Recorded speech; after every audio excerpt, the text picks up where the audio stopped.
Hello mga amazing people! Welcome to my mini vlog. So ayan na guys, gumawa tayo ng dalawang arrangement for today's video. So isa is the wood box and the other one is the hand bouquet using sponge. So minamadali lang natin to guys.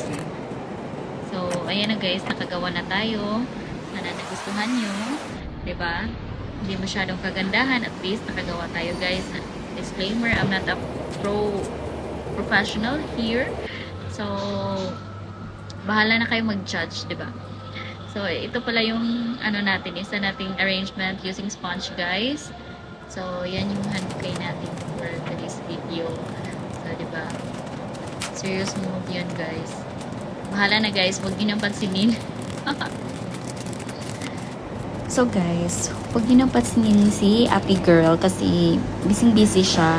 Ayaw niya makipag-usap. So, kasi gusto niyang umuwi.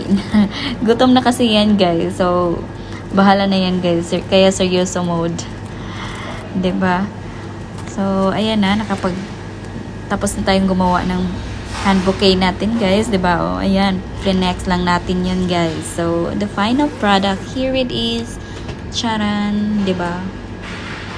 Ayan na guys, nilagay na natin yung mga arrangement natin guys. So, thank you for watching. Hope you like it. Please share and follow. Bye-bye!